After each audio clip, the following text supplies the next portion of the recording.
Dois apresentadores, aí veio um dos apresentadores aqui e eu puxei, ele é do videogame e eu puxei eu tenho um Nintendo 64 aí, mano, nossa. Nintendo 64. Nossa, e tem o International Superstar Soccer, tá ligado? Nossa, um clássico, e cartuchão, velho. mano. Que maravilhoso. Você usa? Não uso, não tá ligado, não tá ligado, mancada, né? Ele tem que estar ligado, na verdade. Mas lembra o cartuchão que você encaixava Nossa, lembro muito. Tirava assim, mano. E aí era Super Nintendo e depois pelo menos eu peguei Super Nintendo. Não, eu cheguei a pegar até Master System também. Tá. Eu não joguei muito, assim. Você não era muito do videogame? Não. Ah, olha. Porque não tinha, na real. Agora foi. Meus pais, não sei porque, não... Você foi pra um não outro caminho, uma pilhavam. outra... Mas aí talvez a bateria apareça talvez nesse... Pode ser, tipo, não tem o que fazer.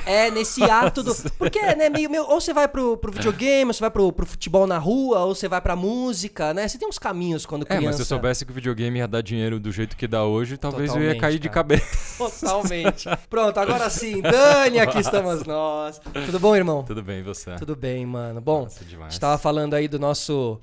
De quanto tempo a gente se conhece, né, cara? Muito tempo, assim. Eu tenho essa conexão com você, de tipo assim, com você e com todos os meninos do NX e acho que com todo mundo que a gente cruzou jovem também, quando a gente era jovem começando a carreira. Mas tem uma cumplicidade. Sim. Sabe?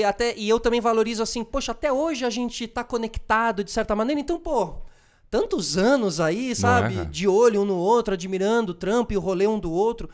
E aí eu me lembro ali da MTV, aquela foto. Nossa, um clássico. Um Chapa clássico, Coco, Chapa cara. Coco. Verão de delícia. 2006. Foi 2006? Foi. Tá. Verão de 2006. Foi a época ali que a gente assinou com a gravadora. Foi isso, Foi porque acho que a gente lançou Apenas um Olhar, que era independente.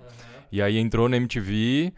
E aí eu lembro que a galera falou, pô, se eu não me engano, depois do Racionais, o NX é a segunda banda independente a entrar na parada da MTV e tal. Então a gente tava, tipo, 17, Olha que 18 louco, anos. Não era tão comum a coisa de ser banda independente, né? Não era. Então pra gente foi Porque a distribuição dessa música era muito difícil. Muito. A gente foi porque o Fi trabalhava ali do lado e ele conhecia alguém da MTV, deixou o CD, a fita junto. Essa história é um clássico, cara. Maravilhoso. E aí, tipo, a base de fãs do Fotolog fez um jeito de ligar, não sei o que lá, e conseguiu entrar. É que vocês se conectaram com uma juventude... Você acha que tem uma... Observando, assim, olhando o NX ali pra trás e tal, e analisando como que foi vocês virarem, como que foi vocês irem parar na MTV, porque tantas bandas queriam estar lá naquele lugar e estavam vocês. Era muito sonho, cara. E como foi segurar a bronca disso tudo, porque tem que segurar a peteca uma vez tá na MTV. Sim. Vai fazer VMB, vai fazer, mano, tudo isso. Só cai a ficha depois, na verdade. Quando você vê, você tá ali vivendo o teu sonho, tudo. E aí, tipo, graças a Deus a gente tinha uma família, a nossa família em volta, que conseguia colocar nosso pé no chão na hora que precisava, porque você começar a ganhar dinheiro com 18 anos é meio perigoso, assim, Vocês eram né? bem família, né? Todos ali Sim. são bem família, né? Isso ajudou muito a gente, cara. Porque em vez da gente desperdiçar a primeira grana, que acho que do lance do homem tem, né? Nossa, vou comprar meu primeiro carro e tal. Um lance de ego completamente furado. Total. E a família em volta fez, cara, não gasta com besteira, sacou? Até porque o meio da música você não sabe até onde isso vai. Então, tipo, investe no apartamento, bababá. Então, por mais que a gente tava moleque vivendo um sonho, graças a Deus a gente tinha uma base de família que conseguia deixar ali as coisas um pouco mais no lugar. Quantos anos de NX? O NX, ano que vem, faz 20 anos. 20 anos. 20 anos. Até o momento da parada, vocês ficaram quantos anos juntos? 17 anos. 17 anos. Caraca, velho. Quanto É uma tempo, cara. mano. Eu lembro falando da MTV, eu lembro do... Puxa esse carro um pouquinho mais pra cá. Sim. Eu lembro do... Família MTV. Lembra do Família MTV? Cara. Maravilhoso. E, cara, eu achei da hora, porque eu lembro que tinha umas cenas suas trabalhando meio numa oficina, assim, Sim. na sua... Mano, aquilo era muito da hora, Na cara. luthieria de batera. Que maravilha. Aquilo era na sua casa? Não, assim? o Rode que eu descobri pra trabalhar comigo, ele era funcionário de uma luthieria do Tibério, que tem até hoje na Teodoro Sampaio. Ainda existe. E aí eu fazia tudo lá, sacou? Levava as coisas pra arrumar lá e tal. E eu adorava ficar lá mexendo, sacou? Porque era tipo uma fábrica dos sonhos pra mim, sacou? Total. Meu Willy Wonka ali, minha... Maravilhoso. Minha barra dourada, né? Exato. Mas se eu te falasse pra montar uma bateria do zero, você conseguiria montar uma bateria do zero? Assim, não. É muito difícil. É bem difícil, É bem cara. difícil. Tá, aí tem que dar uma estudada mesmo, tipo, é um ofício da vida ali mesmo, né? A parada é tipo... Eu não sabia que existia o termo luthier pra uma pessoa de batera. Sim, luthier de tudo, né? Ah, ele é de tudo que seja instrumento. Exato. Ah, é que ele ficou uma coisa meio do violino ali, né? Sim. Mas assim, ó, falando de NX, como é que foi, assim, esse rolê todo? Cara, a explosão, assim, né? Quando vocês fizeram muito capricho, viajaram o Brasil inteiro e tal. Como é que foi essa época, assim? Como é que foi lidar com tudo isso? Você chegou a mexer com você, assim, em algum momento? Cara, eu lembro mais ou menos da época que os camarins começaram a encher e aí foi tudo muito gradual, né? Isso que eu acho que é uma coisa super importante. Passo a passo. De passo a passo, assim. Foi show pra menos 5 pessoas, show pra menos 3, show pra 5, pra 10, pra 15, pra 20. E aí eu lembro a época que os camarins começaram a ficar mó lotado de gente e não era mais aquela trocação de ideia, já era... uma histeria, assim, ali. E aí eu lembro que isso me deu uma afastada da parada, porque isso eu não tava pronto e eu senti que começou a roubar a minha energia, só que eu não dava nome pra isso na época, eu não sabia o que era. Eu sabia que tava de algum jeito, sei lá, eu chegava em casa meio mal. E aí teve uma época que eu não conseguia atender a galera no camarim, tipo, a galera ia do NX, eu ficava em outra sala, porque mais quieto, você tava eu não quieto. sabia o que estava acontecendo, eu não tinha ferramentas pra lidar com aquilo. E demorei pra conseguir absorver tudo isso, conversando com a galera. Pra mim, me bateu errado, sacou? No começo, assim. Eu não entendi o que tava acontecendo. Demorei pra entender tudo isso, mas ao mesmo tempo eu tava... Que é um perigo. Esse momento, ele é um perigo, né? Muito. Né? Porque Esse você momento... pode, se você não tem cabeça, você não tem família, ou você se afunda em droga, ou você usa o dinheiro pra fazer, sei lá, tipo... Exato. Porque você não sabe o que tá acontecendo. E você não sabe que isso também, às vezes, é um processo necessário e que você vai passar por isso pra depois se encontrar realmente. Isso, exatamente. Pra descobrir até qual é o seu limite, onde é confortável pra você, onde não é, como você consegue se aproximar, como você não consegue. Você quer o que você não quer. E aí foi legal também que os fãs, que eles eram muito... gostavam de ver a gente no dia a dia e saber como era, eles também entenderam qual era a minha. Pô, o Dani... Vocês tinham fãs bem ativos, assim. E aí eles sabiam como funcionava cada um, sacou? Então pra mim a galera já chegava mais na manha, vinha trocar ideia, sabe? Perfeito. Tipo, isso... Mas eu lembro de vocês saindo pra... A gente foi gravar alguma coisa, não vou lembrar, mas eu fui sair com vocês pra gravar lá da casa do G, na madruga, vocês pegando a van, né? Vocês meio que saíam de lá, tinha uma base ali, não era meio isso? Sim. E as meninas todas ali na porta, cara. E era tipo um dia nada a ver, madrugada. E elas estavam ali. Qualquer lugar, cara. Demais, cara. Mas aí, tipo, é isso. A galera aprende que talvez... Eu falava isso. Eu prefiro trocar ideia do que correr de você, sacou? E aí a galera, tipo, tá, entendi. Beleza, não vou... E aí as coisas foram mudando também aos poucos. Mas é uma coisa que acho que é natural, assim. Todo mundo passa por isso, sabe? Tipo... por exemplo, a Ivete, ela fala, poxa, se você me trombar no aeroporto, pode vir falar comigo a qualquer hora. Só que ela nunca tá no aeroporto porque ela tem um avião particular dela. Então, tipo, é muito fácil falar. Eu amo ela, não me entenda errado, Lógico. mas, tipo, às vezes o discurso fica meio incompatível. E eu sempre deixei claro as coisas, tipo, amo o meu trabalho, amo tudo, mas essa parte me deixava um pouco incomodada. Mas aos poucos você vai entendendo, né? Porque é isso que a gente falou, né, cara? De repente vocês estavam ali na MTV, de repente... Você imaginava, assim, tipo, quando vocês começaram a fazer o NX, assim? Tipo... Cara, era um sonho tão grande na nossa cabeça que era como se já fosse real, sacou? A gente, antes de acontecer tudo isso, a gente já, na nossa cabeça, já vivia isso, sacou? Animal. Porque acho que é uma das coisas que faz acontecer é quando você sonha ao ponto de não saber se aquilo é inatingível, sabe? Você já tá é antes de ser, né? Você já é antes de ser. Exatamente, cara. Tipo quando você pega uma biografia do Guns N' Roses ou do Anthony Kiedis pra ler. É isso, cara. Os caras já eram, já. Só faltava alguém descobrir, mas pra eles já eram. Nem precisava descobrir, eles já... Já tava tudo acontecendo. Que louco. Mas é maravilhoso, isso, né, assim. Mas é muito doido parar pra pensar nisso hoje em dia, que meio que parece outra vida pra mim, sabia, cara? Tipo, lógico, eu lembro de tudo e tal, mas era outro eu. É tudo muito diferente, assim, muito, sabe? Né, mano? Como a vida é feita de jornadas e ciclos mesmo, né, cara? E alguns ciclos ficam pra trás e a gente nem... É isso que você falou, cara. Parece outra vida, mano. É, outra pessoa. Quando eu vejo as fotos e tal do Chapa Coco, direto eu vejo aquela foto, fico olhando pra mim, fico olhando pros caras e falo, nossa, quem era eu ali? O que eu tava pensando naquele momento? Fora a mudança de estilo também, que é importante a gente registrar, né? Nossa, que a gente sempre quase metade da vida já, né, cara? Isso, assim. Sim, cara, exatamente. Na hora que para pra pensar sobre isso... E os VMBs ali? Vamos VMB, vai. Porque depois eu quero saber de TV aberta, esses rolês que vocês fizeram, Faustão. Todos, né? Todos. Tudo. tudo. Qual foi o mais maluco que você fez, assim? Ratinho, cara. Ratinho maravilhoso. Sabe aquele sonho louco que você tem que você acorda, você fala, meu Deus, parece que eu tava num programa muito louco, com um som muito alto, várias pessoas falando ao mesmo tempo. Eu tava tocando uma batera ali. Juro, parece um sonho distópico muito doido. Até hoje eu não entendo aquele programa. Foi uma viagem, assim. E estavam todos os personagens ali do Ratinho. E o PA do programa é ensurdecedor. E não para de acontecer coisas, o cara falando lá em cima e o Ratinho falando, tipo... Foi muita viagem, velho. Mas vocês tinham uma... Por que vocês topavam fazer todos os programas nesse sentido? Porque a gente tinha na nossa cabeça que a gente queria que a nossa música alcançasse o maior número de pessoas. E se a gente fosse quem a gente é, independente do lugar, acho que a gente ia conseguir passar a mensagem, sacou? Então, tipo... a nossa verdade estava ali independente de onde a gente era. Só dependia da gente estar com a cabeça no lugar para conseguir transmitir a verdade que a gente queria, sacou? Desde que a pessoa deixasse a gente falar e transmitir isso, né? Que não era sempre, né? Que essa é a diferença, né? TV aberta ali, aquela contagem mínima de tem que ir rápido e tal. Mas vocês rompiam um pouco isso mesmo, no sentido de que a MTV tinha A MTV e o meio artístico, uma certa parcela do meio artístico que estava na MTV, que fazia parte da MTV, existia um preconceito com relação a tudo isso. Sim. E com o tempo, eu até te confesso que eu fui um pouco vítima desse preconceito na época de MTV, assim. Total. Sabe? Me fechei e depois com o tempo fui me dando conta que bobagem se fechar nesse sentido.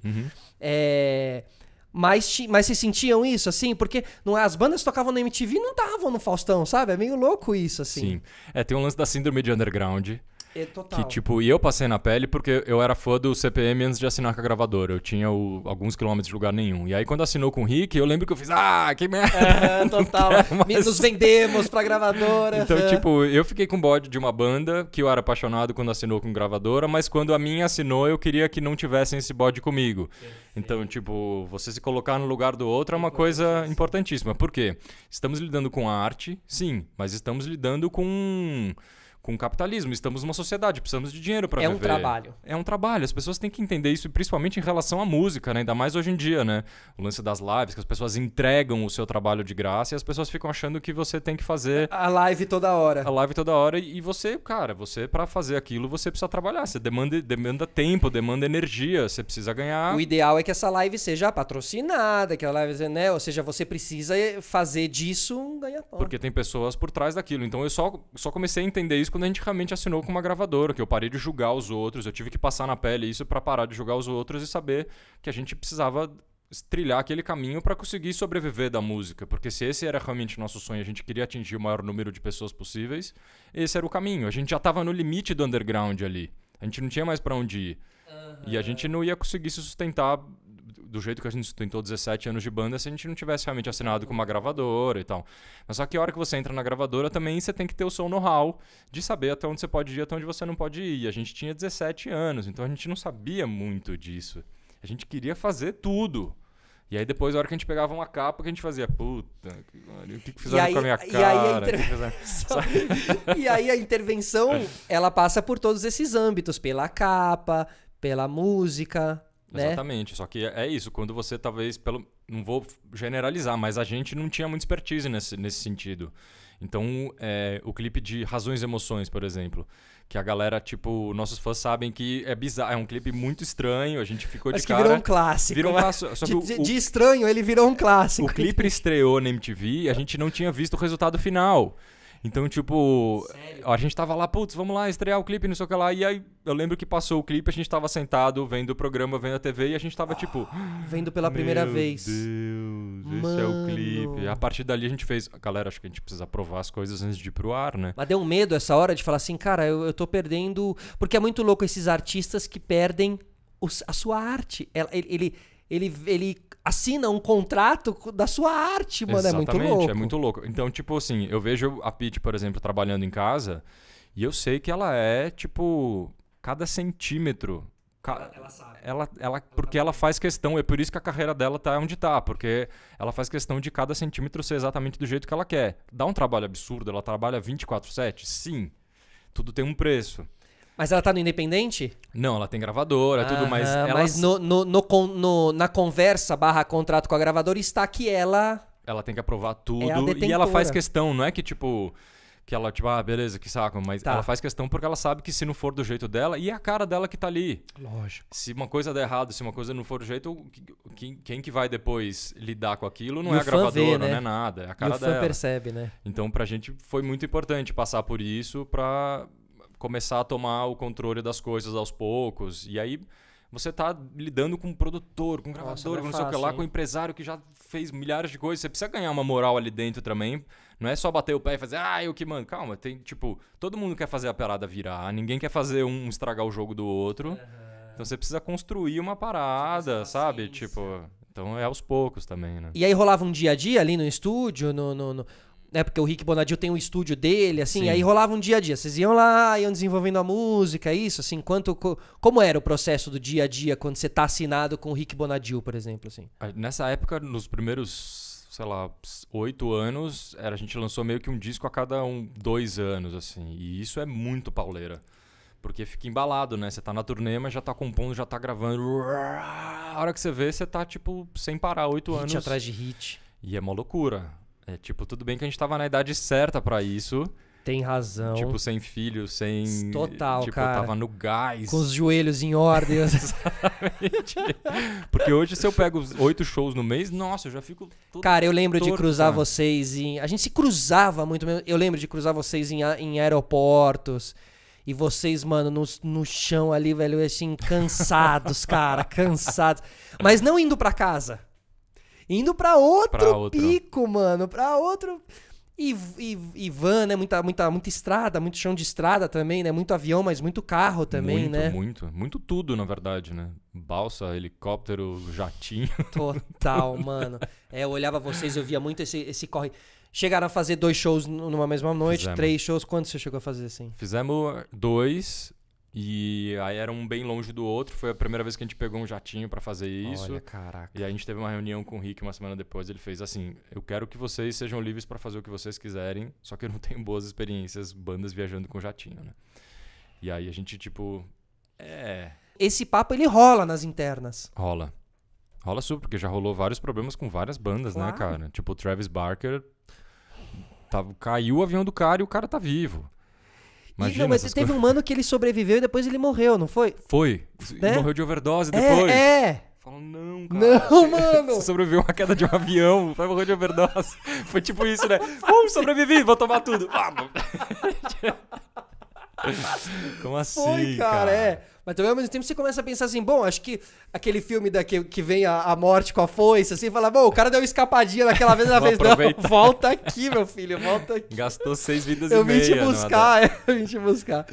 Mas Bom, tudo dá medo, né? A van dá medo, o busão dá medo, tudo tipo... Hoje em dia eu fico super cabreiro, assim, né? Porque eu e a Pete tava viajando juntos e aí você virei pai e aí você fala, nossa, os dois viajando no mesmo Total, busão, os dois cara. viajando no mesmo que avião. nóia, né, mano? E aí eu comecei Total. a ficar muito noiado com Total. a estrada, velho. Coisa que É, eu nunca eu- tive. Uma época eu tive que eu fiz umas coisas bem de Brasil, de setor industrial, uns programas, e nossa, foi brabo ali, viu, cara, ali. Aqueles lados de Chapecó, assim. Nossa, a estrada ali é difícil. É porque o avião já não pousa porque tá o teto fechado, e aí você vai então de carro, e mesmo assim tá o teto fechado pro carro também, né? No Nossa. sentido de conseguir ver na sua frente, assim, né? Visual. Mas enfim, mudando disso, você vê que a gente vai pra todos os cantos aqui. Não, VMB, conta aí dos VMBs, mano. Como é que foi? Qual foi o VMB aí mais marcante? Eu sei que tem uma história de vida, o Pois VMB é, na sua cara, vida. não tem como... Já era... Pra gente já era sabe, o Alcancur chegar no VMB era uma parada, tipo, absurdo pra gente. E aí quando a gente foi a primeira vez, já foi a primeira vez que a gente ganhou vários prêmios, a gente fechou a noite tocando. Eu lembro direitinho dessa noite, cara. E foi o dia que eu conheci a minha esposa. Então, tipo, nem essa data... Foi nesse mesmo Foi, VMB cara, que vocês tocaram. 28/9/2006. Ai, que maravilhoso, cara. Então é isso, foi o primeiro VMB, que é o Foi. VMB da sequência de que vocês vieram no verão ali dar uma entrevista pra gente, em janeiro de 2006, no Foi verão isso? de 2006, é. Nossa. Ou seja, nesse VMB você já... Caramba, que loucura, mano. E a única vez que eu apresentei, olha, agora que eu lembrei, a única vez que eu apresentei algo no VMB foi, eu chamei Pitty com Nação Zumbi, tocando Chico Buarque. Nossa. Que ano que foi, você lembra? Isso foi Deve ser antes, né? Não, depois, 2007 ou 2008, Porque eu comecei na MTV em 2006. Tá. E aí, experiências do VMB, assim, tocar, a responsa de tocar. Nossa, acho que foi uma das vezes que eu quase travei. Deve dar um cagaço. Porque, nossa, cara. Porque, imagina, de moleque pra gente, antes de ter banda, a coisa mais importante era assistir o VMB. As bandas que estavam lá, as bandas que a gente curtia.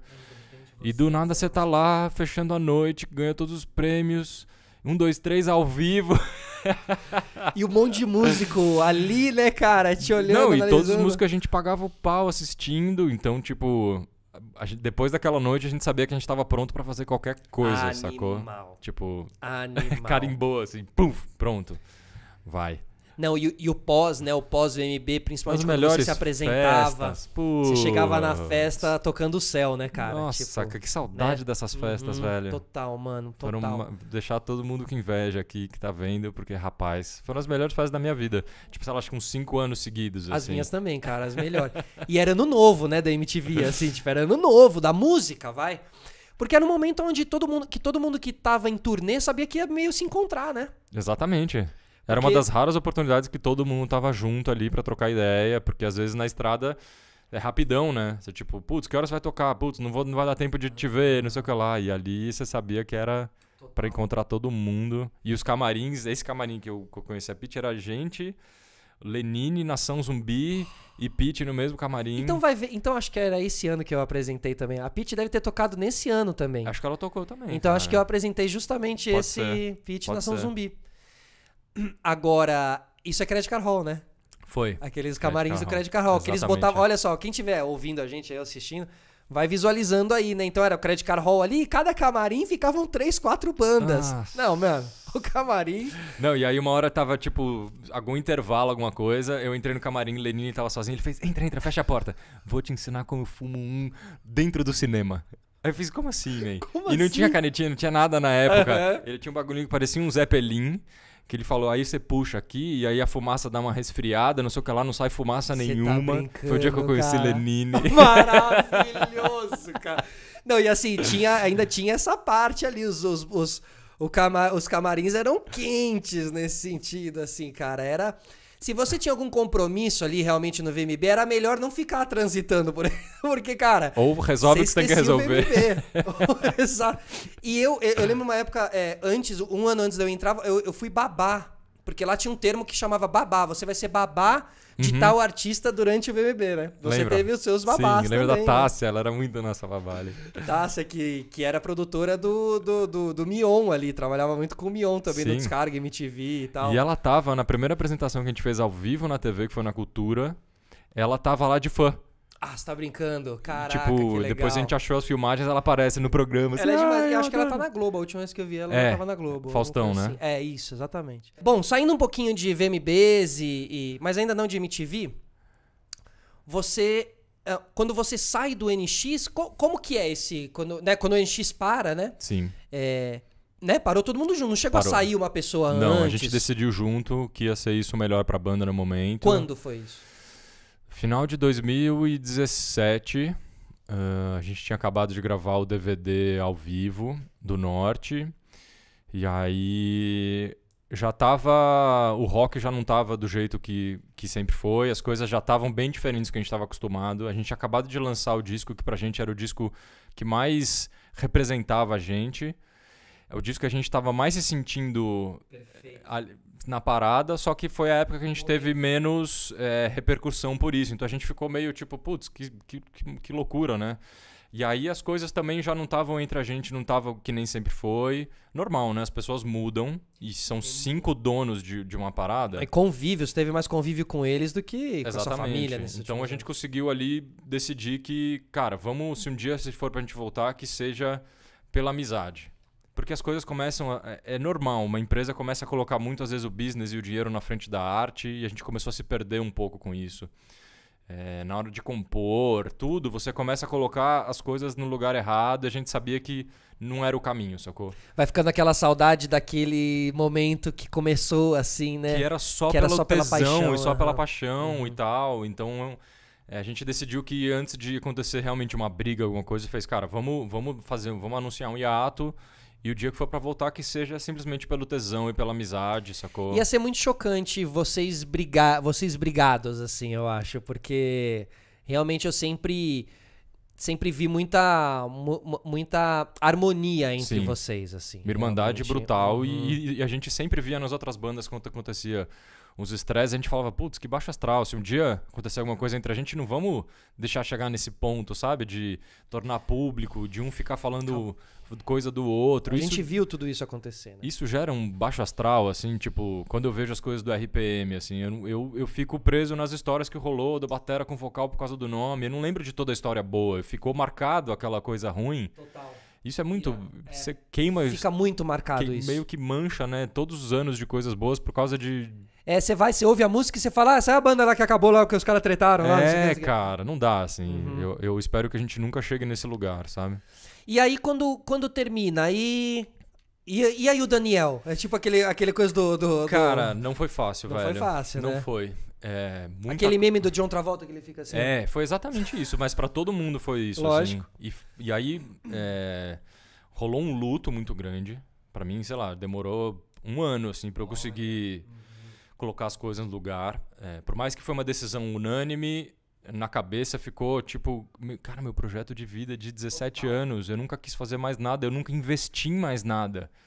Então, tipo, duas coisas me bateram, assim. Todos os projetos que apareceram pra mim durante o NX pra fazer, eu sempre fiz, não precisa, o NX tá aqui, eu tô garantido aqui, não preciso fazer mais nada. E isso me bateu um arrependimento muito grande, porque eu não construí...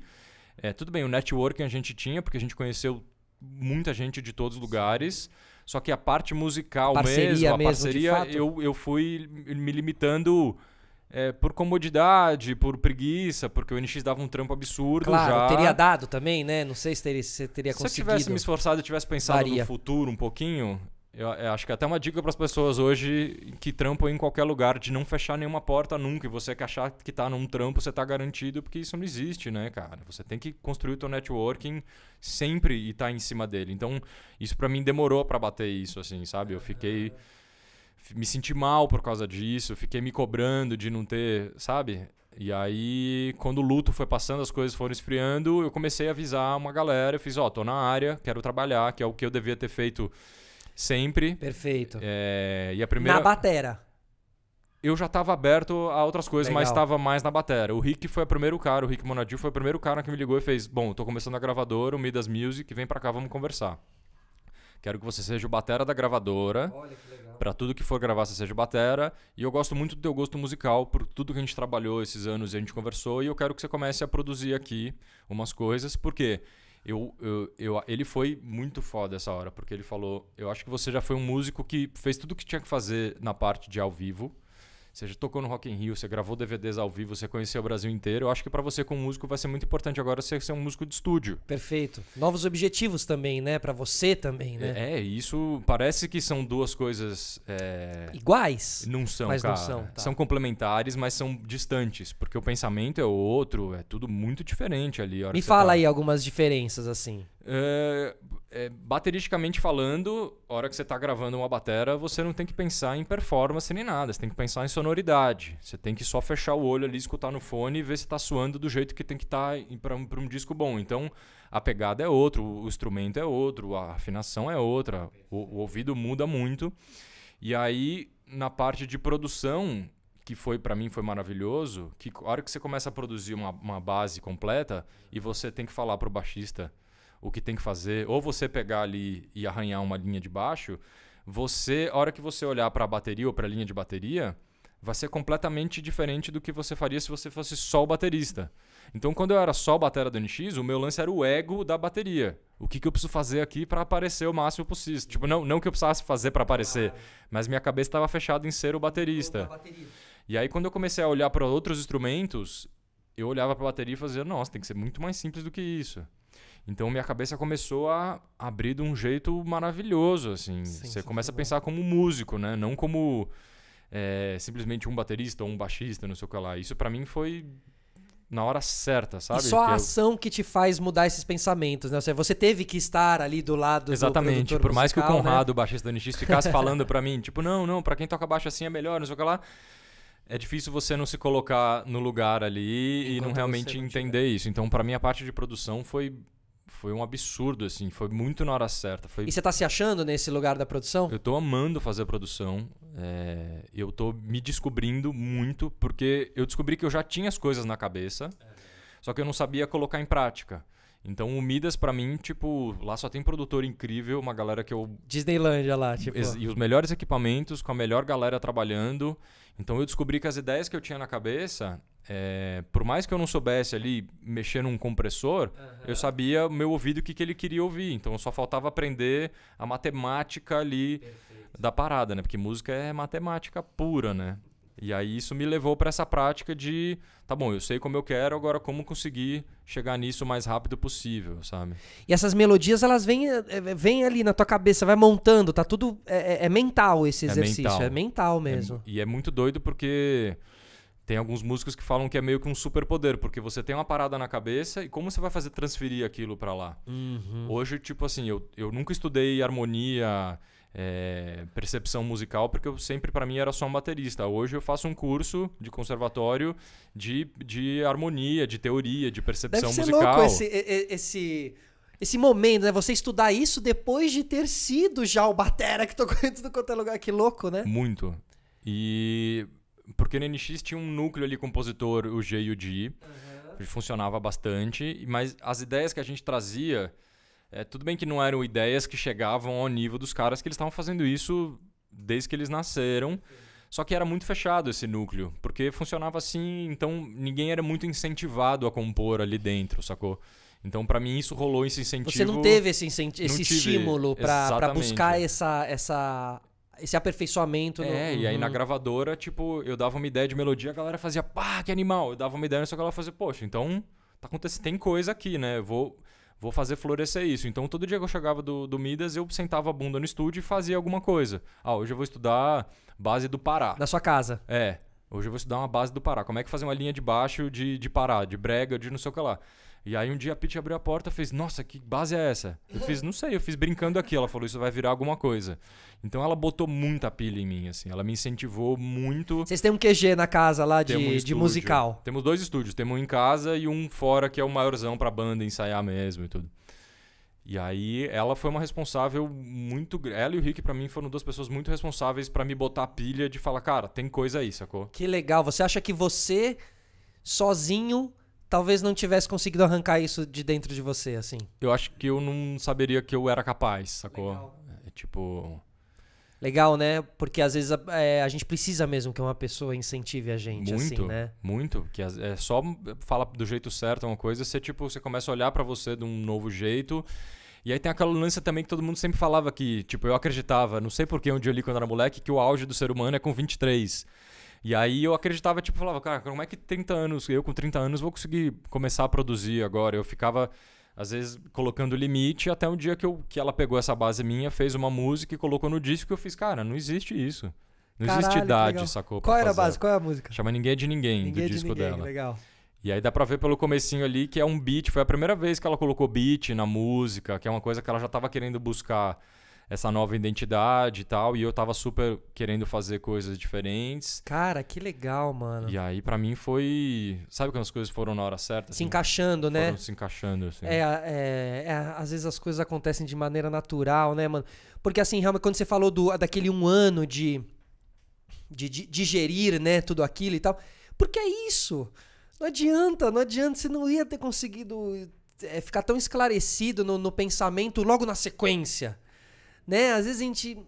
Porque eu também já passei por essas coisas. Às vezes parece que tá demorando, mas não é o demorar. É um processo de maturação mesmo, Sim. assim, né? E eu fiquei muito encanado que eu falava, putz, mas eu conheço uma galera e as pessoas não estão me chamando pra tocar nem nada. E a hora que eu perguntava pras pessoas, a galera fazia, pô, mas você é o cara do NX, deve estar cheio de coisa pra fazer. E aí, quando a Ariana Grande veio tocar aqui, tem uma galera que são meus amigos que trampam com marca de música, falaram, pô, você pode levar a banda deles pra jantar, coisa e tal, porque você é músico, fala inglês, conhece, vai... Aí levei os caras pra fazer rolê e fiquei trocando ideias sobre isso. Eu falei, como é que vocês, quando acaba a turnê da Ariana Grande, como é que você vai pra próxima? O cara falou, eu mando e-mail pra todo mundo. Next summer, I'm free to tour. Call me. Eu falei, bom, é isso, né? Foi aí que eu peguei o e-mail de todo mundo e fiz, cara, tô livre, quero trabalhar. Aí a galera fez, pô, que demais, eu não sabia que você tava disposto, né? É porque você nunca tinha feito isso, né? Como é que você eu vou não sabia saber? nem como fazer, né? Exatamente. De mandar o e-mail pra galera e avisar, né? Porque foi acontecendo. Mas de onde veio a tua base musical, assim? Como é que quando você teve que subir lá no palco do VMB, você tava, tipo, pronto? Putz, a estrada, cara. Estrada. O tanto de show independente que a gente fez, isso... Hangar. Isso é... Hangar 110, Hangar 110 foi pra gente uma parada...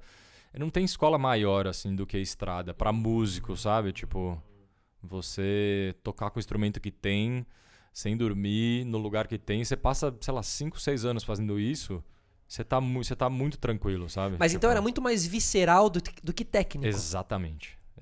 Acho que pra todo mundo da banda ali era mais visceral do que técnico, porque a gente começou a perceber, depois de, sei lá, 20 shows no mês, que tipo, putz, cara, não tô aguentando, minha mão não tá dando conta, minha corda vocal não dando conta, porque a gente não tinha técnica nenhuma. Lógico, imagina que loucura, velho. Então, tipo... É muito desgastante fazer um show, mano. Muito. Nossa. E nesse VMB, especificamente, eu tive juntou o psicológico com a quantidade de show que a gente estava fazendo. A gente teve que ensaiar muito para fazer o VMB, então misturou a tensão com ansiedade, né? o físico. E eu lembro que no dia eu não tava sentindo minha mão direita. Nossa. Então, tipo, você segura a baqueta assim. E eu tava segurando assim, como se fosse um cotoco de madeira, pra ela não pular da minha mão. E aí, a partir desse dia, eu fiz, cara, eu tenho que cuidar do meu corpo. E aí, voltei a fazer aula de batera, comecei a fazer fisioterapia e tal. É, porque o batera, ele eu olho o Eloy Casagrande... que tá forte, né? Que é gigante. Em alguma entrevista ele falou, não, eu uso muito o treinamento também pro meu desempenho. Porque o batera, Costas também, né? Você tá sempre ali com a postura Ele certinha. desenvolveu o batera pra Subversivos, até fazer propaganda aqui, porque eu sou muito fã dele. Ele desenvolveu ali no meio do negócio, da aula dele, exercícios específicos pra batera. Demais. Porque realmente, tipo, ainda mais no nível que ele tá, de fazer show no mundo inteiro e tocar música do Sepultura ao vivo, que é muito porrada. Então, tipo, o cara teve que puxar ferro mesmo e ficar gigante. Cara. Só que ele tem a técnica, né? Então, tipo, juntou tudo e virou um dos maiores bateras de heavy metal mundial, né? Assim. Perfeccionista, né? Um cara perfeccionista, assim, muito, né? Muito legal, é. Ele nasceu com uma parada... você tem que ter o preparo. Pra qualquer coisa que você faz, você tem que ter a técnica, senão você vai se machucar, Sim. né, cara? Não, e no caso dele, ainda quando você descobre a história dele ali, você vê que ele era pequeno, ele fazia uns negócios de criança, de tipo baterista, ele é no Faustão. Sim. Sabe? De tipo, sim. O baterista prodígio, aí tipo, ele com 7 anos.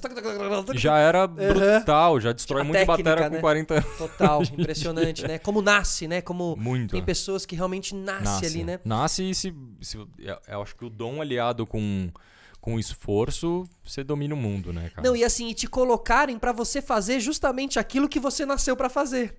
Tchanan! Né? Ô, Dani, aí você também toca com a Pitty. Você, Sim. né? Você toca... Desde quando que vocês estão tocando? Então, aí rolou que eu tava trabalhando no Midas e o batera dela saiu da gig. Aí ela fez, vou começar a fazer uns testes com... Poxa, eu tenho um batera em casa que maravilhoso. Que tocava... Vocês nunca tinham falado sobre isso, assim? Não, cara. Não nunca. mesmo? E eu era super fã da junto. banda. Eu sempre ia nos shows dela, acho o Duda, que era o batera dela, um batera a fenomenal. sempre teve banda boa, brutal, né? brutal. Os caras ao vivo, brutais, Total. assim. Então, ela fez, cara, vamos fazer um teste. Tem um João Rock daqui uma semana. Olha. E dá tempo pra você tirar as músicas? Vamos lá. Ela falou, cara, vamos fazer esse show e depois a gente conversa. E aí fizemos o show, foi animal. Puta, que legal. Você sabe, foi tudo mó astral, o camarim foi astral, os ensaios foram astrais. E aí ela fez, cara, vamos tentar mais. Porque acho que isso era importante pra você. Voltar ali a tocar, ir pra palco e show, mas que o clima fosse gostoso, né? Pra você estar de volta nessa. Exatamente. Nesse rolê, né? Eu sempre ficava com isso na cabeça, né? Tipo, bater um ano ali de estúdio. De fazer produção e tudo, eu fiz, cara, eu tô amando, é muito legal, mas começou a bater aquela coceirinha de palco, porque tem uma parada que, tipo, eu só sinto em palco, assim, que é uma lavada de alma. Quando aquele show é incrível, que você acaba o show, que você faz... É isso, sabe? Isso é o que uma pessoa que não é músico mais admira em uma pessoa que é músico. A possibilidade de ter essa catarse em cima de um palco. Assim. E isso é um absurdo. Eu tava sentindo um pouco de falta. Tava sentindo que tava uma energia ali acumulada e eu não tava sabendo. E aí quando ela chamou pra fazer o João Rock, eu fiz... eu acho que eu preciso voltar. Olha, que louco, né? É total. Às vezes surta por não ter mais isso, né? Às vezes surta, né? Eu converso com o G direto, guitarra do NX, ele fica tá mal. morrendo de saudade. Ele fica mal de não ter show, de não fazer as coisas. Ele bota uma pilha pro NX voltar. Ele faz, pelo amor de Deus, vamos fazer alguma coisa. É tipo um ator de teatro que começa a fazer muito cinema e em dado momento quer voltar pro teatro. Acho que é muito essa palco, né? O palco e o estúdio. Sim. Né? Sim, acho que tem essa relação muito parecida. Acho que os dois são complementares. Se você tem a oportunidade de fazer os dois, e os dois te acrescentam e são confortáveis. E a gente tinha muito essa dúvida, né? Porque o projeto é dela, ela é a dona da parada. Por mais que é uma banda, ela é a dona da parada.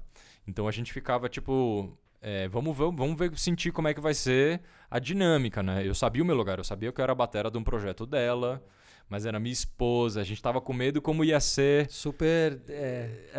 claro, é delicado, uma incógnita, né? É uma incógnita. É uma incógnita. Porque às vezes em casa dá tudo bem, mas às vezes na estrada pode ter E aí você precisa colocar na balança de saber se vai valer a pena essa estrada que ela pode afetar, né? Porque às vezes se uma coisa...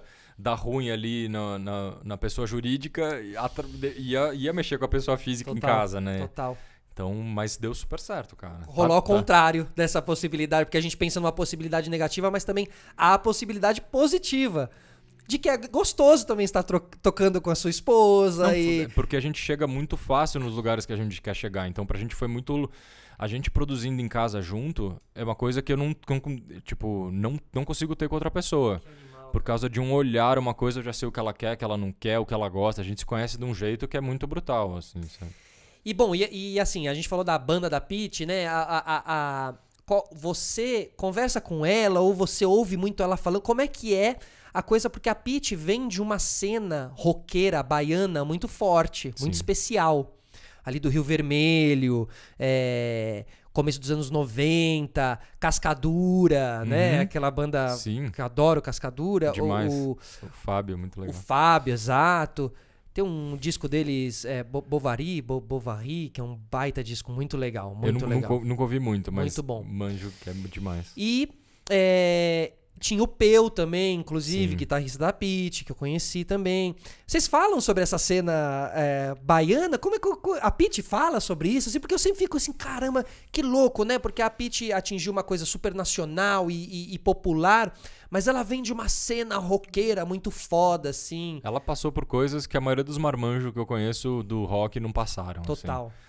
Então, tipo, a criação musical dela foi muito mais punk do que a galera imagina. Eu vi um documentário de uma casa de shows que eles tocavam lá. Você viu esse doc? Vi. É dirigido pelo Otávio. Exatamente. Pelo Tavinho. Um beijo, inclusive, doc. pelo Otávio. Não, exatamente. Ele arrasou demais na construção. Eu vi só no... Cara, olha, o doc me pegou, eu fiquei assistindo, e no final veio Otávio Souza. Caraca, mano. Ele conseguiu fazer uma ligação especificamente desse lugar de show, que ele mostrou umas imagens da época e mostrou ela indo agora. Ele fez uma edição. Só que as imagens da época mostram justamente isso que você tá falando. Esse cenário punk. Muito punk, velho. Absurdo. Galera tocando sem palco mesmo, no meio da galera. E ela é uma mina no meio de tudo isso. Foi que acho que ela aprendeu a como lidar com machos. Com essa como cena, lidar né? com tudo. Como criar aquela carcaça para conseguir fazer o que ela precisava e ouvirem o que ela tinha que falar. Dizer. Então, tipo... Muitas pessoas acham que veem ela hoje em dia apresentando saia justa ali, toda então, gata exato. e tal. Não imagina o tanto que ralou do lugar, né? Porque uma coisa é a cena underground de São Paulo, uma coisa é underground de Salvador, né? Totalmente. E sabendo disso, que agora ela faz o Saia e tal, e que teve toda essa transição e transformação, é que fica mais mágico ainda você saber que o conhecimento é sempre foda, né? Sempre exatamente. Bom, né? Você da onde saber veio, de onde veio, exatamente, total. assim, sabe? Esse documentário foi bem muito legal, bom, assim. né? E aí, tipo, foi o primeiro disco que eu gravei com ela, foi o Matriz, que é esse último, que era exatamente essa volta dela pra Bahia, que foi uma coisa que pra ela sempre foi meio... Eu senti ela meio incomodada. Toda vez que alguém falava roqueira baiana, ela ficava meio... não era uma coisa bem resolvida. E esse disco pra ela que parece que... resolveu uma parada, Legal. sabe? Tipo, virou uma página ali que ela precisava, porque ela veio dali, sacou? Total. Toda a história dela E é é muito ali, simbólico. então, Você tipo, vê assim, né? Porque o fã, a pessoa que gosta do trabalho, ele se identifica muito. E até porque eu conheço a Bahia bastante, frequentei muito a Bahia e tal. E, pô, e piro ali. Eu ia numa balada chamada Borracharia. Aonde? Em Salvador? Que era Não em uma conheço. borracharia, realmente. Uma vez por semana ela virava uma balada. Era da hora. maravilhoso, Que maravilhoso. Tem coisas que só lá, né, cara? Não, a gente tocou, o NX tocou lá num pico que chamava Idearium. E a galera juntava as 2 mesas de sinuca, empurrava pra janela e o palco era ali. Você tá brincando. Aí eu lembro o dia que eu fui fazer o show com a Pitty lá em Salvador, que a gente passou pelo Idearium e fez, NX tocou aqui. A galera fez o quê? Você tocou no Caralho. Idearium? Caralho! Já respeitava agora, então. Sabe, tipo, uns picos que se você não passou, assim... Você não faz parte, não. Você não faz parte da cena, vou dizer inteira. Então, tipo, eu tenho muito respeito por toda a história e por poder estar fazendo parte de tudo isso e saber que ela é uma pessoa que, por mais que o projeto dela, ela é muito abrangente, assim. Todo mundo que tá em volta dela que tem ideias boas, ela vai ouvir e vai trazer pra perto, sacou? Então, isso é muito foda, sabe? Então, tipo, ter sido incentivado por essa mulher, tá dividindo o palco com essa mulher, então, tipo, rola uma identificação muito grande pela pessoa que ela é, sacou? Porque eu sei a pessoa que ela é em casa e sei a pessoa que ela é quando ela tá na TV ou quando ela tá... E ela é muito coerente nas ideias dela. Então, pra mim, tá tocando numa banda de uma mulher que é coerente, respeitada e moralmente grande, pra mim eu me sinto muito lisonjeado, E sacou? deve mesmo, cara. pra Porque mim. é realmente... E um pouco por isso também que eu tô te perguntando esse tipo de coisa, entendeu? Porque eu sei que você tem a oportunidade de estar próximo e de ver realmente como funciona esse processo criativo, assim. Então, também me dá curiosidade de saber, assim, sabe? Bom, só que aí agora os singles, certo? Os singles. Posso chamar de singles? Sim. São singles. Sim. Vex. Vex. É difícil, né, cara? Por que eu porque vou lançar uma Daniel carreira Wexler. Daniel Wexler. Acertei? É Wexler. É isso mesmo, Wexler. Wexler. Que é descendência... O sobrenome é alemão, porque a família teve que trocar de sobrenome de Eisenberg pra Wexler pra poder fugir da guerra e falar que era uma família alemã indo de férias, Que sacou? história. Então, tipo, e aí ficou o sobrenome. Não, então tem que ser. Tem que ser. É porque eu já fiquei procurando Daniel Wexler no... Wexler? Wexler. Daniel Wexler no Spotify e não achava. E aí eu entrei no Google e falei, pô, carreira solo, não sei o quê. Aí eu vi que é Vex. Parece que eu não quero que as pessoas Agora- escutem minha música. Maravilhoso. Não, mó mas faz todo desafio, sentido né? quando você vê a grafia do nome, faz todo sentido. Pra você ouvir minha música, você tem que desvendar um criptograma. Tipo, não é? Você acha que é assim? Que qualquer um merece ouvir os meus singles, Entra cara? aqui, depois entra ali, pega a ceia e vai pra... 3 singles. 3 singles. 3 singles. Sim. Com a Karen Jones, O primeiro foi com a Karen Dior, Feel Free, Feel Free, que foi linda pra abrir os música. trabalhos. e que o clipe tem, não sei se tem, mas me lembrou Midnight Gospel. Sou apaixonado. Mas Mas tem uma relação... veio antes. Ah, você tá brincando. Feel Free veio antes. Então o Midnight Gospel te copiou, mano. Caralho. Eu amo a história de Midnight Gospel. É legal, né? Deles terem pegado o lance do podcast e terem montado em cima. E uma temática pra mim que eu sou muito fissurado. Adoro ler sobre essa temática. Assim, adoro meditação, adoro Expansão da mente, assim, né? Adoro. E o jeito que foi construído, a animação, tudo. Eu preciso reassistir. Midnight Gospel é maravilhoso. Então, Feel Free lembra Midnight Gospel, cara. Tem E a é ver. você, né? Seu Sim, bonequinho ali, meu né? bonequinho e a Karen Dior, pra quem não conhece, ela é do Violet Soda. Eu falei Karen Jones, eu falei errado. A Karen Jones foi o segundo single, Ah, então é isso, É. é isso. que é escrito na minha testa. Não, então vamos de Feel Free primeiro. Sim, Em inglês. em inglês. Porque ela tem essa pira, eu mandei uma base pra ela, que era uma base meio grunge, não tinha nada a ver com isso. E aí, porque aí era meio grunge, eu lembrei dela, eu fiz, vai ser legal pra abrir os trabalhos com você, adoro a voz dela. Porque agora você escolhe o Vozes. É mó viagem É isso. da hora, né? Muito. Aham. E aí todas as pessoas que eu já tinha uma afinidade, já conhecia da estrada mais ou menos, e gostava do trabalho dela, e eu queria que ela tivesse a oportunidade de fazer outras coisas. Também acho que é legal, porque acaba juntando 2 mundos, né? Acho que Total. isso é muito interessante. E aí ela fez, cara, eu nunca fiz uma letra em português, você prefere? Eu fiz, cara, eu acho acho que pode ser mais legal, estamos no Brasil, não sei o que lá, vamos ver. E ela sumiu uns 3 meses.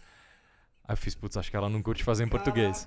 Karim, pode fazer em inglês. Aí dia seguinte tava pronto, assim, a parada, e aí ela me mandou a voz, e aí por causa da interpretação dela, eu peguei o instrumental e refiz inteiro, junto com o Lucas Medina, que é um produtor que trabalha comigo. E aí voltamos a base pra ela, ela fez, nossa, que viagem, o que é isso? E o que é isso? Essa base, o que é assim? Então, qual é a sua experiência, a sua referência daí, assim? Em que outros mundos você navega que não é o da batera do... Então, cara, foi muito doido que quando o NX estava pra parar ali, o Di veio me apresentar umas coisas e eu lembro especificamente do Post Malone que ele me mostrou e eu fiquei tipo, não. E eu descobri que eu era preconceituoso com coisas que não tinham o som de bateria orgânico, não sei o que lá, um preconceito mesmo, cabeça fechada total. E deixei de descobrir novos estilos musicais, várias coisas, porque eu tava fechado naquele formato que tinha que ser banda.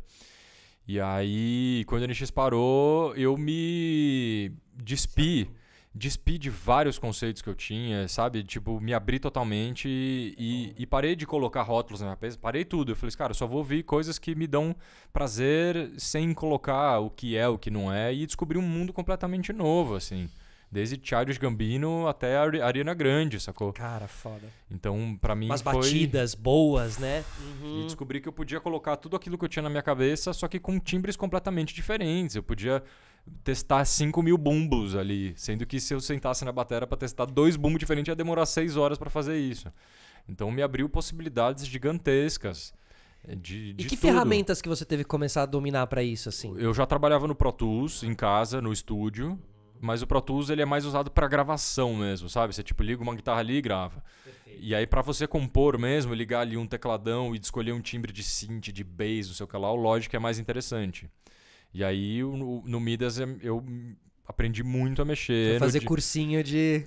E é a faculdade ali, né? E nada, tipo, como diz meu pai, precisa de horas bunda, né? Pra você aprender alguma coisa. É sentar todo dia numa parada pra você aprender, senão a gente não aprende, né? E assim, cara, e acho que é importante você falar isso também, porque assim, fica parecendo que as conquistas te eximem do aprendizado, entendeu? Jamais, né? cara. Então é legal as pessoas ouvirem você falar isso, ou que eu também sentei aí, estudei pra caramba, como eu tava te falando aqui no começo, pra aprender o operacional de um podcast e tal. Lógico, a gente só cresce assim, cara. É o único jeito de crescer. Porque as coisas, elas... É muito doido quando você começa a colocar o cérebro pra aprender coisas novas. Você não tá só absorvendo aquilo que você tá aprendendo. O teu cérebro tá fazendo novas ligações neurais e tudo na sua volta que você absorver vai absorver de um jeito diferente. Total. Tudo vai pra um cantinho novo e vai fazer ligação com coisas novas. Vai mexer no teu dia, vai mexer no resto do teu dia. Completamente, assim. E isso pra mim foi maravilhoso. E aí o Logic, pra mim foi muito... Ele é um programa da Apple, ou seja, ele é um programa muito intuitivo, sacou? Ele é tipo um GarageBand profissional. Então qualquer um senta a bunda ali e consegue colocar uma ideia na cabeça que tá... Então, tipo, a última atualização do Logic veio com uma música da Billie Eilish, os arquivos abertos... Como se ela tivesse te mandado o que eles gravaram, ela e o Phineas, na sua casa. Então você senta a bunda ali pra ver o que eles fizeram e o Logic, ele vem com plugins, né? Que é um compressor, com reverb, com delay, que não sei o que lá. E geralmente a galera fica meio com preconceito. Fala, os programas que vieram ali não deve ser coisa boa. E esse primeiro disco da Billie Eilish foi feito inteiro com os programas que vêm no Logic. Então, a hora que você abre o arquivo ali, você vê que a voz dela foi gravada usando o compressor e o delay do Logic, como eles fizeram a compressão e equalização, não sei o que. Você fala, cara, qualquer um com bom gosto, tempo, dedicação... E cabeça aberta, sem estar no preconceito, né? Isso é importante, Exatamente. né? Bota esse filtro, vamos botar mesmo. Não sei vamos... Né? Então, eu tô aprendendo tudo com todo mundo o tempo inteiro, sacou? Eu lembro que, tipo... Teve um baterista que eu fui assistir uma vez um workshop, eu tava sentado outros com amigos bateristas e eu fiquei meio tipo, não sei se esse cara, não sei o que lá. Os caras falaram assim pra mim, você tem que aprender que você pode aprender tudo com todo mundo. Se você acha que o cara não toca, não sei o que lá, cara, assiste mais um pouco porque você sempre vai aprender alguma coisa. Então, tipo, isso pra mim foi uma lição de ouro, assim, sabe? Não importa se é uma música, tipo...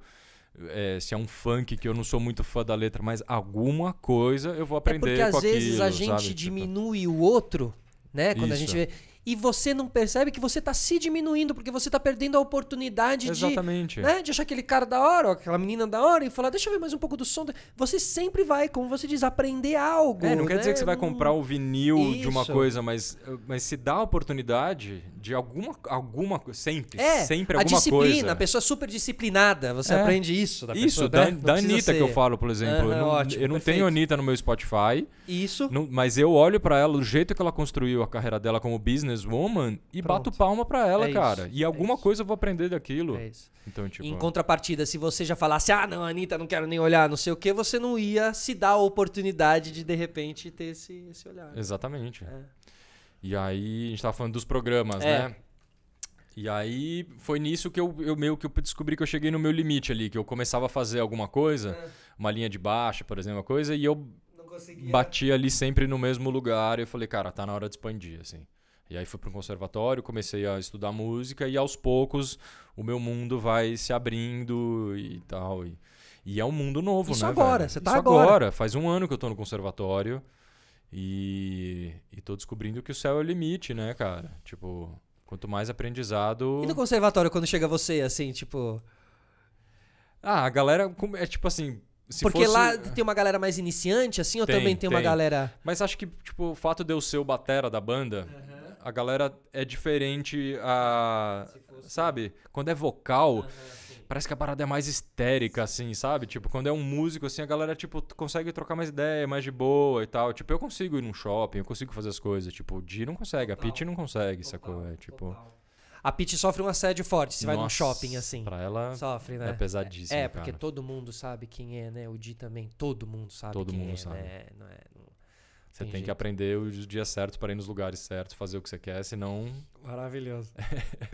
Então, Feel Free, batida, primeiro single. Primeiro single. Com essa batida mais espacial, podemos dizer assim. Sim, já Aham. tipo... O Chad Gambino pra mim foi um cara muito especial, que me abriu muito a cabeça. Kei Tranada, que é um DJ canadense. Kei Tranada? Kei Tranada, que eu sou fissurado. E aí, os beats, pra mim, beat com baixo pra mim foi uma coisa que pra mim me mexeu muito, assim, sabe? Porque a gente tá nessa fase, E sem né? batera. Sem batera, tudo na mão, cara. Que louco. Tudo na mão, assim. Por causa do lance dos timbres. Eu queria timbres novos. Eu tava cansado um pouco daqueles mesmos timbres. Por mais que você consegue mexer em tudo e tal, mas você não consegue chegar naquele timbre, Mas né? o produtor musical, ele é um pouco baterista ainda, porque você tá batendo nos timbres, vai. Não, por mais que eu grave uma batera no dedo, Aham. é diferente de um cara que não toca batera, porque eu tenho a cabeça de batera e por mais que eu tô tocando ali, tem uma parada no teclado que chama velocity. Porque se eu tocar mais devagarzinho, ele vai ver que é mais devagar. Se eu tocar mais forte, ele tá vendo que é mais forte. Então você tem uma dinâmica ali que não é tudo tá igual, sacou? E isso pra quem toca já é diferente. E aí o lance de baixo e batera pra mim me abriu muito de querer buscar isso, porque hoje em dia várias músicas que você escuta, elas são lideradas por bass and drums, né? O bass and beat ali é o principal e tudo. Total. White Stripes, que era uma banda formada de dupla, né? Acho que era guitarra no caso. Guitarra, mas mesmo assim ele guitarra e teve batera, várias né? horas ele fazia ali o papel do baixo e tudo, então me coloquei em outras posições, né? Saí ali do meu... Foi jogar em outras fui jogar em posições no outras campo. posições. Total, Isso pra cara. mim foi... Pra ser mais coringa, claro. Isso foi maravilhoso. Mind blowing. Se eu fosse só o batera do Projeto Vex, as bateras seriam muito mais busy, ia ter muito mais informação acontecendo ali, sabe isso? Então, Mas você tá fazendo um exercício de distanciamento, cara, né? o que importa pra mim é fechar o olho e suar bem, sacou, velho? É tipo, eu quero ouvir no meu Projeto Vex as músicas que não saíram no disco do Tame Impala. Perfeito. Que não saíram maravilhoso, no disco do Justin Timberlake. A 13ª música Isso. do disco. É a música que eu chego em casa ali e falo, nossa, tá com vontade de ouvir tal música. Procura, ela não existe. Eu falo, então ela é minha, daí eu vou que fazer, vem. sacou? É tipo... É do eu queria ouvir, Exatamente. né? Exatamente. É daí que vem. Porque é o mais prazeroso possível, né? Eu fazer uma base ali de uma coisa que eu tô com vontade de ouvir, né? Aham, total. O lance é total. conseguir chegar naquilo do jeito que a cabeça quer, né? Aí são outros 500, né? Que é o lance de qualquer artista, né? Que primeiro visualiza a sua obra dentro da sua cabeça Sim. e depois é o seu talento e dedicação que vai te permitir colocar isso à prova ou não, né? Você O imagina- Michelangelo Cara, do Leonardo da Vinci. imagina Beethoven que não escutava e escrevia a música que ele escutava na cabeça dele, com todas as tessituras e todo o trabalho harmônico e de Surreal. orquestrado. É um nível muito brutal, né? Você saber exatamente o que você quer só na sua cabeça. Isso é muito doido. Muito, né? Ainda essa formação de música clássica mais louca. Você falou, me lembrei do filme Amadeus. Nossa, maravilhoso. Nossa, assistam aí, quem tiver aí assiste. Maravilhoso, preciso rever. E o Salieri, que é o rival dele, que fica invejoso. Cara, não, maravilhoso. A risadinha dele. Que era uma coisa meio coringa, inclusive, cara. Eu nunca tinha me ligado nisso, totalmente, mano. Cara. Ele tem uma parada, Bom, né? Total Mozart tem uma coisa muito coringa, velho. Muito. E aí, depois veio Escrito na Minha Testa. Foi. Aí eu tava estudando... Eu tava nessa fase de estudar os estilos, né? Então, tipo, do mesmo jeito que eu fiz ali um brega do Pará... Eu fiz não sei o que lá, eu tava... Quando eu chegava pra estudar as coisas em casa, eu tava na vibe de colocar o lo-fi pra estudar. Lo-fi é uma banda? Não, lo-fi é o estilo. Essas playlists do YouTube de lo-fi. Ah, lo-fi é um estilo musical. É um estilo musical. Mais... E começou a bombar playlists pra estudar de lo-fi. E aí tem uma que é muito famosa, que fica tipo 50 mil pessoas sempre ao vivo assistindo, que são músicas uma atrás da outra de lo-fi. E aí pra mim funcionava muito, porque eu sentava ali pra estudar as coisas e deixava o lo-fi rolando. E aí um dia eu fiz, cara, vou estudar o lo-fi e vamos fazer um. E aí comecei a pegar timbre e estudar não sei o que lá, e aí fiz um lo-fi e fiquei com aquilo guardado e vi que a Karen Jones estava lançando um EP. E pra quem não sabe, Karen Jones, skatista, tetra, acho que campeã mundial de skate, mulher do Lucas Silveira da Fresno. Então eles são muito parceiros, eles têm um filho da idade da Madá, então a gente... Né, se conhecem há muitos anos. Isso, e aí eu não sabia que ela tava cantando nem nada e lançou esse projeto de lo-fi e mandei uma mensagem na hora pra ela, fiz, tô com uma base aqui. Porque o que ela lançou era lo-fi. Era lo-fi. E tinha bastante a ver com essa pegada que eu tava fazendo. E mandei a base pra ela. Ela pirou, fez uma melodia em cima e fez, cara, eu vou lançar no meu projeto. Tudo bem? E aí eu já fiquei, tipo, mal empolgado. Porque eu fiz, putz, cara, que legal. O projeto tá crescendo, as pessoas estão gostando. E aí saiu essa Escrito na Minha Testa, com um clipe de animação também feito pela Inseto Filmes, que é a mesma galera que fez Feel Free. Legal. Eu até ia te perguntar quem fez Feel Free. Inseto Filmes. Inseto uma galera Filmes, muito bom. Muito massa. Várias ideias legais. Muito legal. E a história de Escrito na Minha Testa. E aí essa é em português. Em português. Exatamente. E aí agora Absurdo. Absurdo. E aí eu fiz a base de Absurdo, mandei pro Martim Mendonça, que é o guitarrista da Pitty. Martim, poxa, claro, Martim. Né? Tá há muitos anos com a Pitty já tocando na banda. Desde que o P saiu. Ah, é? Caraca. Uma cara. E ele é talentosíssimo. Muito, e super gente boa, mano. É um dos caras mais melhor contador de histórias de todos os tempos. Ele é foda. Que é baiano também. Ele é baiano também. E aí eu mandei essa base pra ele, não tinha voz nem nada, antes de saber que ia ser pra Dai. A gente até mandou pra Cell antes e tal. E aí ele gravou umas guitarras foda que levou a música um pouco pra um outro caminho. E a gente ficou, nossa, que xodózinho, vamos guardar essa base. Da hora. E guarda, né? Guarda na gavetinha, assim, tipo... Deixa ali, né? As bases especiais você vai guardando. Eu tenho um bloco de notas. Você tem várias bases guardadas, assim? Tem? Já tô no final do segundo bloco de notas. Acho que deve ter umas 60 bases, assim. E aí eu vou ouvindo, e aí eu escrevo o nome do lado. Tipo, de alguém que eu acho que pode soar legal. E vou deixando vários nomes anotados. E aí um dia eu vi que a Dai curtiu minha foto. Aí eu fiz, cara, já ouvi falar nessa mina. Aí entrei pra ver as coisas dela, achei muito foda. E eu já era fã da Red Media, que é a gravadora dela, que é um selo da Universal. E a galera da Red Media são os caras que eram do Cine, o Dan e o Dash.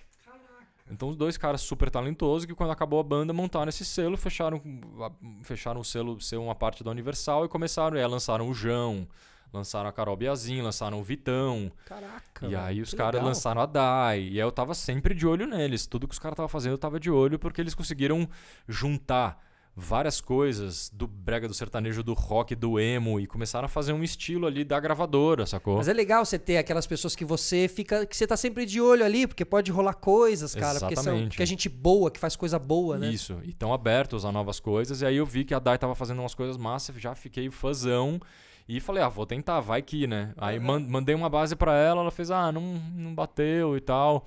E aí mandei essa segunda que eu fiz com o Martim. Claro, porque tem esse processo, né? Sim, a pessoa precisa se enxergar ali, claro. né? E ela precisa dar o play, na verdade, e a cabeça já começar a borbulhar a melodia. É simples assim que acontece. É match, né? Dá match, né? É. Amor à primeira vista, assim mesmo, E né? sem explicar, na real. E aí, como não bateu a primeira, eu fiz, cara, me manda o que você tá ouvindo. E se eu, de repente, tiver alguma base nessa pegada, aí ela mandou The Neighborhood, não sei o que lá, eu lembrei dessa base, assim. Fiz, olha essa aqui, xodozinha. Na hora ela bateu. Dia seguinte já tava com melodia e letra. Era uma questão de entender também o lado musical dela, essa Exatamente, troca, né? exatamente. E aí, quando ela mandou as melodias, a gente acertou uma coisa, o que era refrão, o que não era. Eu caí da cadeira e fiz, nossa, man, vai ser um absurdo essa música.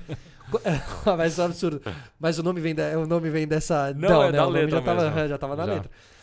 Mas é coincidência ou não essa música ser lançada no ano mais absurdo da história do planeta Terra? É uma coincidência, cara. É uma coincidência. Absurda coincidência. Absurda coincidência.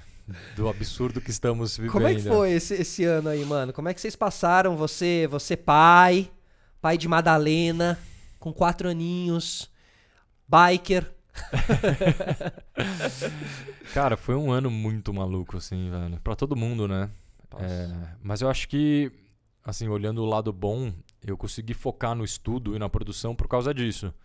Porque se tivesse bombando de show, porque a turnê do Matriz tava começando a bombar ali, em março. Nossa, vocês iam viajar o ano inteiro. Tava começando a chegar a segunda pernada da turnê e ela saiu DVD ao vivo e aí o bagulho ia começar a andar demais. Então, se tudo isso tivesse realmente acontecido, eu acho que eu não teria focado do jeito que eu foquei em produção e estudar música.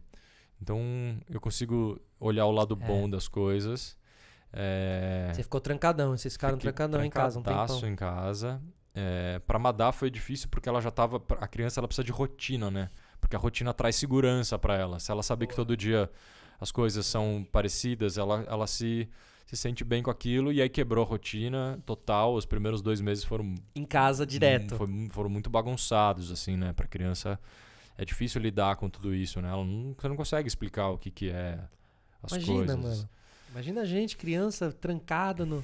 Então, hoje ela entende o que é uma pandemia e tal. Ela, tipo, a gente consegue conversar sobre as coisas. E aí, aos poucos, as coisas vão se ajeitando também, né? Então, tipo, o horário de cada um, quem fica aqui, quem fica ali, quem consegue ficar mais, quem consegue ficar menos. A gente em casa, a gente sempre trabalhou muito assim, né? E ela vai na escolinha. Tava indo, Agora né? não tá indo mais. Tava indo. Claro. E aí, tipo, você pensar que uma criança de 4 anos não tá tendo o principal, que é juntar com outras crianças, brincar, ir em museus. Então, tipo... Ela falou esses dias, cara, não aguento mais só adulto em casa, cara. Preciso de outras crianças. Ela falou? A gente ligou pro pediatra e ele falou, cara, risco-benefício. Vê outras famílias de amigos aí que fizeram um teste, que tá tudo bem, começa a juntar, porque senão o bicho vai pegar mesmo, sacou? E porque a gente tem os nossos métodos, né? Sei lá, se a gente toma uma cervejinha ali no final do dia, às vezes pra dar uma relaxada, a criança vai fazer o quê? Sim. Vai ficar o dia inteiro vendo desenho? Não pode, não dá, né? Então, tipo, quais são as válvulas de escape pra uma criança? É diferente, né? A gente tem ali a gente consegue absorver e consegue formular na nossa cabeça o que a gente tá sentindo, mais ou menos ainda, né? Porque a gente, no nosso mundo ocidental, acho que a gente não é muito ensinado a lidar com nossos sentimentos, né?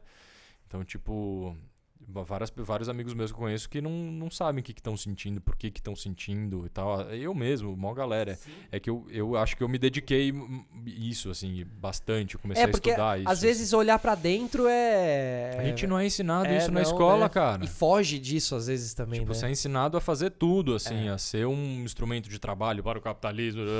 Tá, mas ser humano? O que você tá sentindo? Quem é você? Por que você gritou? Por que você bateu? Por que sabe, essas coisas não são ensinadas em nenhum lugar, assim. Esse ensino alternativo, ele é difícil de se encontrar, né? Exatamente. Existem algumas linhas Waldorf, que é uma Waldorf, que mexe com isso, né? Exatamente. Que é um lance mais humanista mesmo, que é de...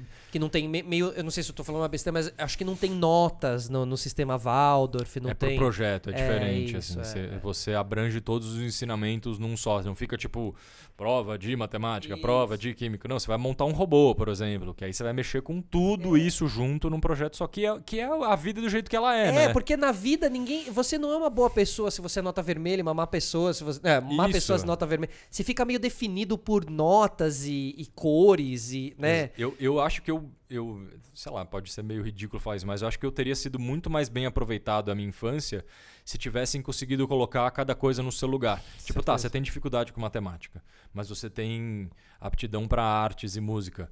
Será que a gente não consegue... Eu só aprendi que matemática era música quando eu entrei na aula de bateria. E vice-versa, né? Música é matemática e matemática é música. Porque é pura matemática a música. Mas é o estudo que vai te trazer esse entendimento. Só que se tivessem na escola, tipo, fosse uma coisa um pouco mais individualizada, você tem mais aptidão para isso, vamos desenvolver isso, você tem aptidão para isso. Você teria entendido a matemática por uma outra ótica. E talvez ter uma paixão por matemática de um jeito completamente diferente. Lógico, porque é a abordagem. Exato, cara. Lógico. E como é que você vai abordar 30 bichos... Da mesma maneira. É tipo, aquele meme é muito bom, né? Você coloca, tipo, vários bichos um do lado do outro e uma árvore. E vira pro peixe e faz, tá, se você não subir a árvore, você vai tirar a nota vermelha. Mas o peixe faz, mas o macaco não consegue nadar o que eu nado. Então, tipo, o ser humano é a mesma coisa, Animal, né, cara? Mano. Total, cara. Então, tipo, mas acho que as coisas estão mudando um pouco e você consegue... Hoje em dia tem mais escolhas, né? Onde você vai colocar o teu filho e como isso vai... Tudo bem que uma hora que chega ali no cursinho, as coisas parece que fecham um pouco a cabeça, todo mundo tem que pensar um pouco igual. Se assim, quando a Madalena chegar no cursinho ainda estiver assim, né? Porque Sim. né, a gente espera que realmente todo esse sistema educacional que a gente passou e que a gente viu de perto e que a gente viveu a vida e viu também o quanto aquilo foi realmente, né? Enfim. Sim, cara. É muito... Nossa, eu tenho uma visão, assim, parecida com a sua e bem radical, assim, com relação ao ensino. Eu acho que tudo deveria ser revisto. Eu falo muito de educação financeira também, que eu sou um analfabeto de educação financeira, porque na escola nunca ninguém me ensinou. Como assim? O máximo que teve foi na feira com R$10 e aprende a comprar e não sei o que lá.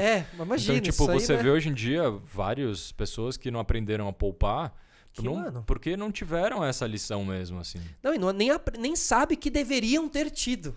Que então, aí é tipo, foda, e é uma entendeu? coisa, é muito básico, na verdade, hoje em dia. Muito, mano. É tipo, você tem que aprender, porque se você não poupar, você pode ficar na mão e é tipo... Não, e você tem hoje em dia gente que tá gigante falando disso na internet. Tem a Natália Arcuri, que é uma que faz o Me Poupe, que é um canal, Sim. e o outro que é o Primo Rico lá, Sim.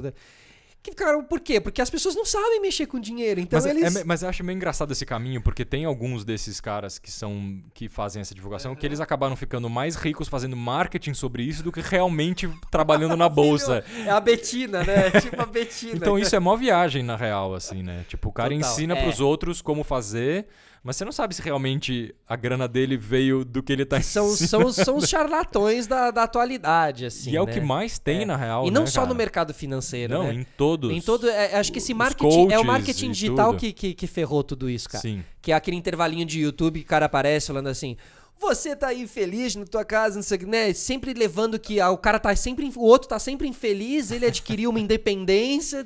E, na verdade, essa independência foi adquirida vendendo cursos. Isso. Essa malandragem é maravilhosa, né? Ou seja, tipo, foi uma coisa que eu comecei a fazer esse ano. Eu abri uma conta digital, tipo, numa agência ali, comecei a investir em bolsa e tal, uma coisa... Olha, boa. Tipo, Nunca tinha feito isso. Nunca tinha feito, mas foi bem na manha.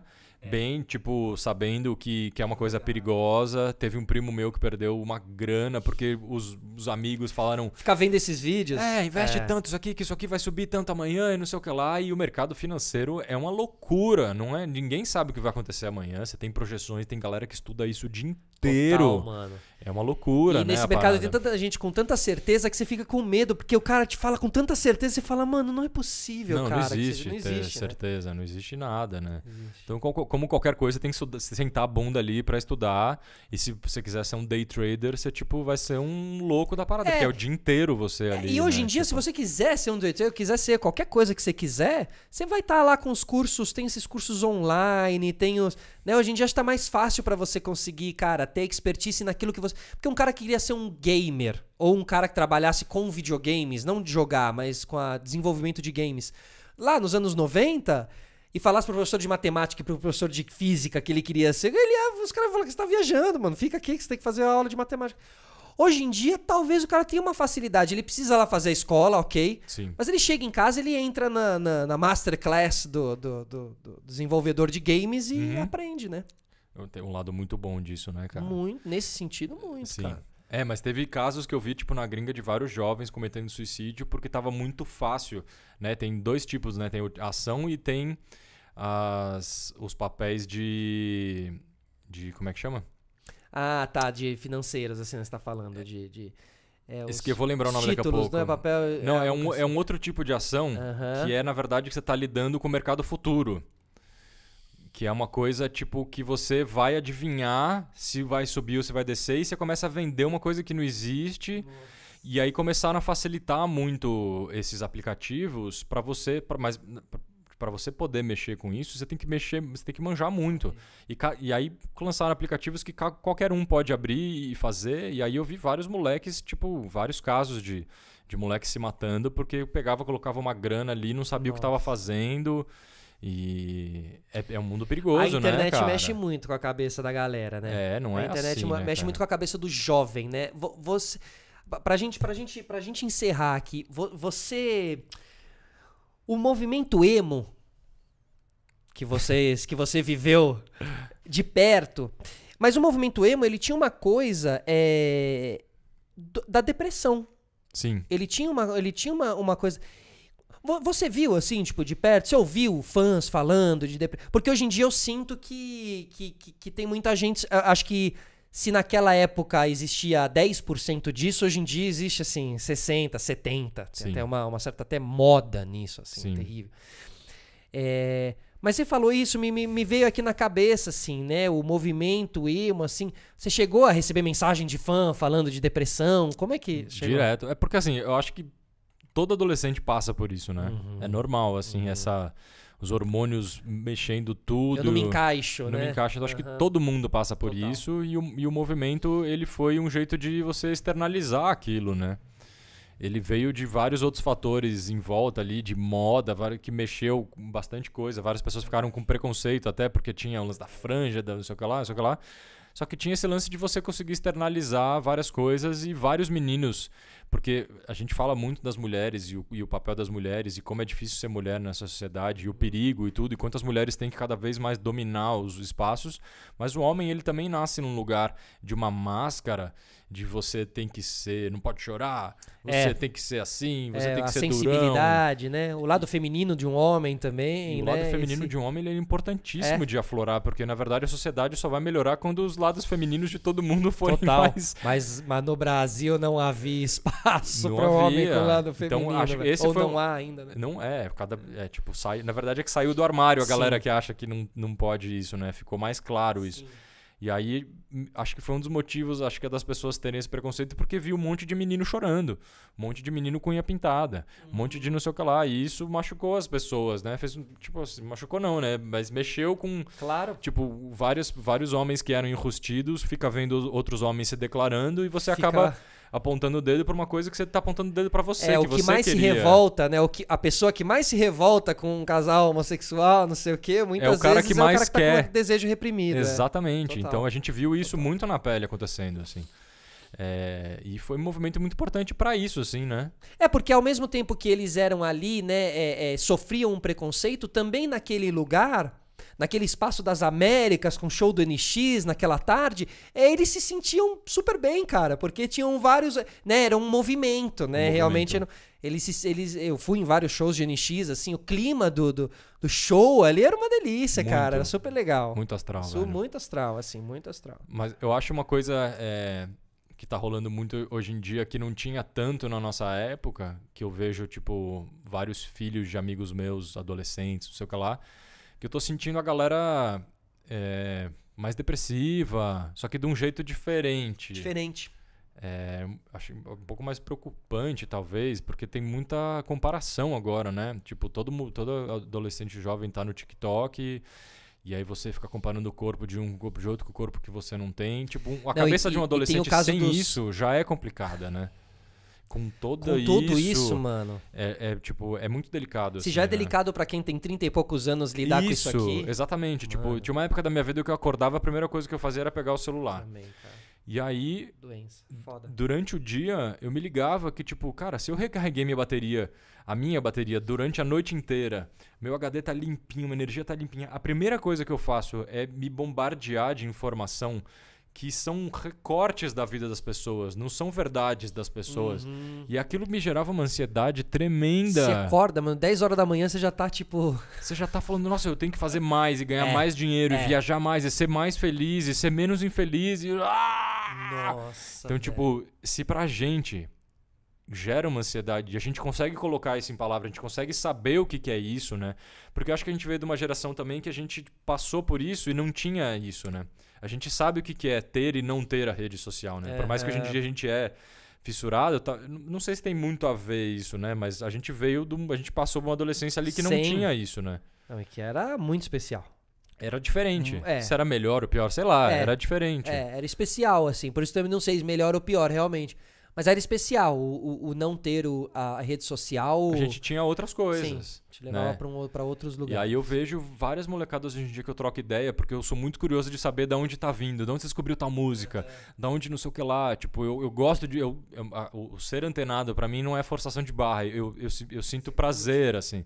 Tipo, assisti o EMA ontem e foi mó legal ver várias coisas que eu não conhecia, que a molecada tá trazendo e não sei o que lá. E o lance de aprender sempre, né? Total. Só que isso pra uma cabeça de alguém em formação, né, que está formando, você ficar vendo muita informação que não é verdade, que a pessoa tá viajando, que é feliz, que tá com o corpo perfeito. Eu vejo uma molecada com uma depressão muito estranha, e tem o cara. K-pop aí nessa... Que vira e mexe, eu tô lá no Twitter e vejo que morreu um menino lá, se suicidou um dos meninos do K-pop. Eu sei lá, mas acho que já foram, sei lá, 3, 4. É mó viagem o K-pop, cara. Tem uma coisa ali como é formado a parada, é muito doido, né, velho? O bagulho é muito fabricado. Quase pai do Michael, assim, né? Tipo, quase assim, estranho, os caras ficam, os caras é muito estranho, velho. É muito estranho. É fabricado nível assumido, né? Parece que levaram a alma dos moleques embora, assim, tá ligado? Isso aqui que eu tô falando vai dar um problema que falar de K-pop. Mas, mano, eu sei lá, velho. Eu sinto a impressão que a gente tem. E uma tristeza. E aí a moda da tristeza, né? Sim. A moda da tristeza. Totalmente. Que às vezes o emo também tinha um pouco isso, assim. Uhum. E, enfim, falar, né? A gente tá aqui falando, debatendo isso, assim, sabe? Tipo, não, eu fiquei com mas... Dynamite da cabeça, a música do BTS. Não, tipo assim, a música tem o seu mérito, só que tem o seu mérito porque foi fabricada de um jeito muito brutal. Deve ter juntado ali 50 compositores falando qual que é o hook perfeito, qual que é a palavra perfeita, qual que é o tom perfeito, que horas que a gente sobe o tom, que não sei o que lá.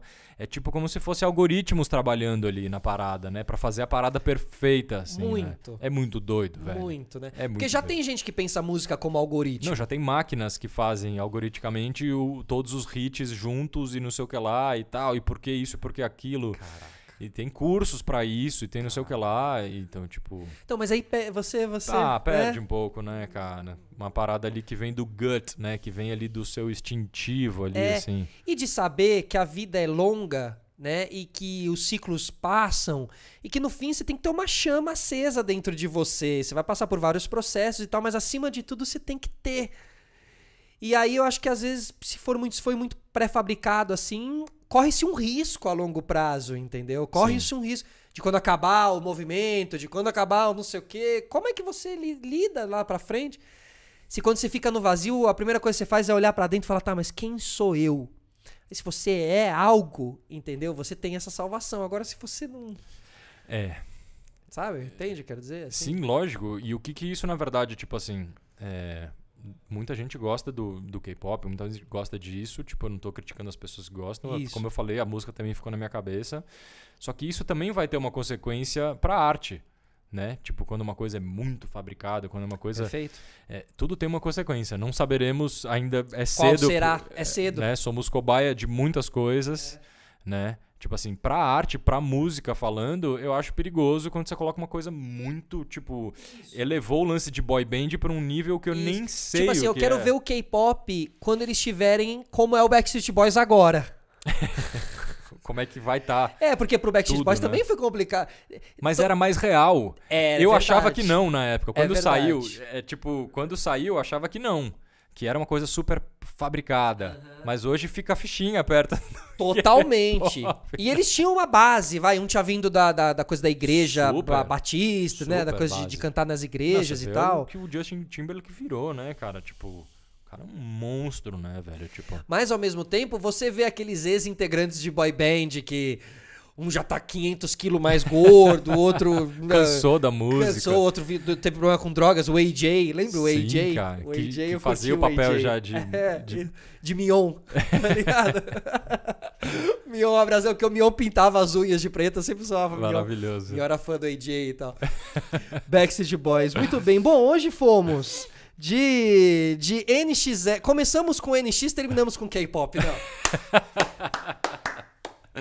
Foda, e passamos por um universo de coisas. Que massa, velho. Dani, adorei. Obrigado, mano. Foi tipo uma terapia, assim. Botei umas coisas pra fora que tava precisando também. Esse é o papel aqui, assim. E eu fui também aprender... A gente também vai entendendo, conforme a gente vai fazendo um trabalho, qual é a nossa missão e o nosso chamado nesse trabalho também, Total. né? E muitas pessoas falam isso que você falou aqui agora, assim. Pô, me senti numa terapia aqui e tal...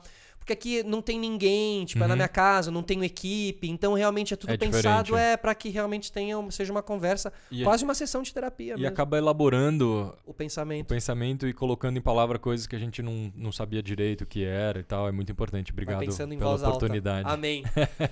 Dani, tamo junto, obrigado pela presença, obrigado a todos que curtiram aqui mais um Sistema Solar, um prazer receber... pessoas que estão na jornada aí há muito tempo e a gente se cruzou há muito tempo também, desde VJs da MTV, maravilhoso, né? Juventude translocada para essa velhice controlada, bem vivida, exatamente. Tchau, gente, valeu, um beijo a todos, obrigado, Dani. Um abraço. Valeu.